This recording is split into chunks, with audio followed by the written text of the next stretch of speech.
வணக்கம் தோழர்களே, உலகத் தொழிலாளர்களே, ஒன்று சேருங்கள். இது கார்ல் மார்க்சின் அறைகூவல்.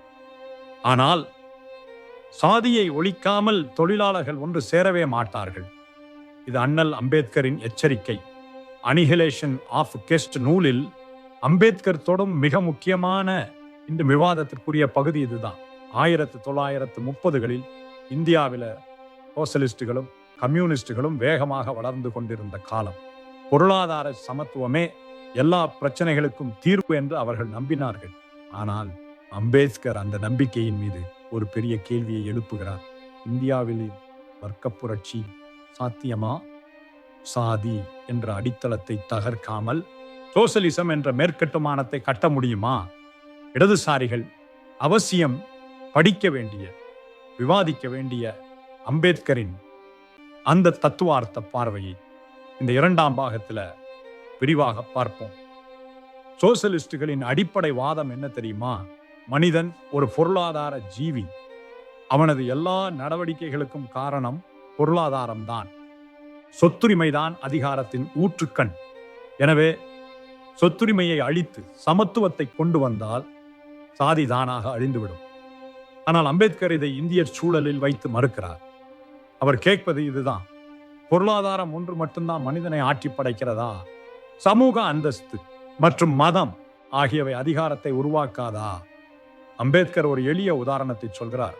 இந்தியாவில் கோடிக்கணக்கில் சொத்து வைத்திருக்கும் ஒரு ஜமீன்தார் ஏன் ஒரு காலனா கூட சம்பாதிக்காத கந்தல் துணி அணிந்த ஒரு சாமியாரின் காலில் போய் விழுகிறாரு?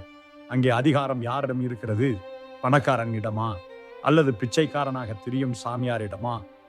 ஐரோப்பாவில் வேண்டுமானால் பணம் அதிகாரத்தை தீர்மானிக்கலாம்.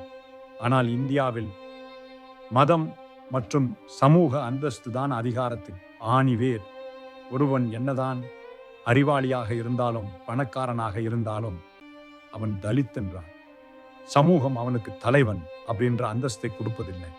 ஆனால் ஒரு அந்த முட்டாளாக இருந்தாலும் ஏழையாக இருந்தாலும் அவன் உயர்ந்த சாதி என்றால் சமூகம் அவனை மதிக்கிறது. எனவே பொருளாதார சீர்திருத்தத்திற்கு முன்பாக சமூக சீர்திருத்தம் நடந்தே தீர வேண்டும் என்கிறார் அம்பேத்கர். அம்பேத்கர் தனது வாதத்திற்கு வலு சேர்க்க ரோமானிய வரலாற்றிலிருந்து ஒரு சம்பவத்தை சுட்டிக்காட்டுகிறார். ரோமில் பிலீபியர்கள் என்ற சாமானிய மக்களுக்கும் பேட்ரிஷன்கள் என்ற உயர் குடியினருக்கும் மோதல் இருந்தது. பிலீபியர்கள் போராடி தங்களுக்கென்று ஒரு பிரதிநிதியை தேர்ந்தெடுக்கும் அரசியல் உரிமையை வென்றார்கள். ஆனால் அவர்கள் யாரை தேர்ந்தெடுத்தார்கள் தெரியுமா? மதம். அம்பேத்கர் இதிலிருந்து ஒரு முக்கியமான விஷயத்தை சொல்கிறார். அரசியல் அதிகாரம் கையில் இருந்தாலும் பொருளாதார தேவை இருந்தாலும் மதம் என்ற ஒன்று மனிதர்களின் மூளையை சலவை செய்திருக்கும் வரை அவர்கள் தங்களுக்கு எதிரானவர்களையே மீண்டும் மீண்டும் தலைவர்களாக தேர்ந்தெடுப்பார்கள். இந்தியாவிலும் இதுதான் நடக்கிறது. ஒடுக்கப்பட்ட மக்கள் மதத்தின் பெயரால், சாதியின் பெயரால் தங்களை ஒடுக்குபவர்களையே தலைவர்களாக ஏற்றுக்கொள்கிறார்கள். இந்த மனநிலையை மாற்றாமல் பொருளாதார புரட்சி எப்படி நடக்கும்? இடதுசாரிகளின் கனவு பாட்டாளி வர்க்க புரட்சி. ஆனால் அம்பேத்கர் ஒரு நடைமுறை கேள்வியை எழுப்புகிறார். தொழிலாளர்கள் ஒன்றுபடுவார்களா?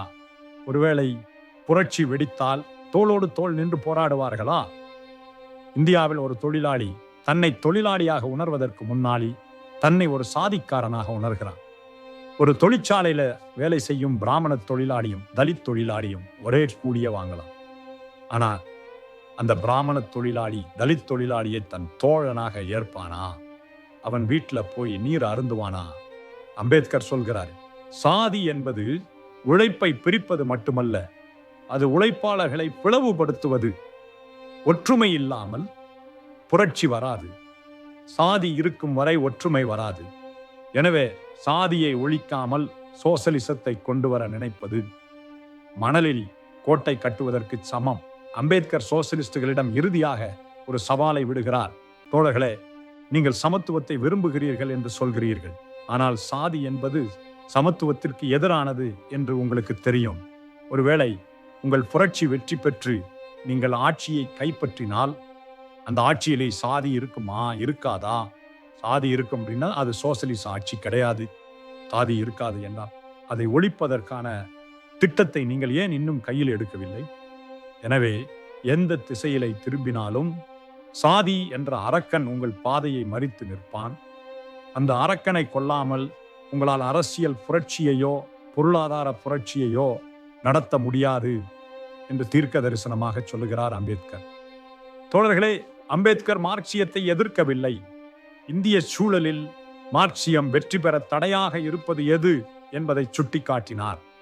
சாதி ஒழிப்பு என்பது தலித்துகளின் பிரச்சனை மட்டுமல்ல, அது பாட்டாளி வர்க்கத்தின் பிரச்சனையும் கூட என்பதை இடதுசாரிகள் புரிந்து கொள்ள வேண்டும் என்பதே அவரது வாதம். சரி, சாதி என்பது பொருளாதார பிரச்சனை இல்லை, அரசியல் பிரச்சனையும் இல்லை என்றால் அது என்னதான்? அதன் ஆணிவேர் எங்கே இருக்கிறது? அம்பேத்கர் சொல்றார், சாதி ஒரு மனநிலை.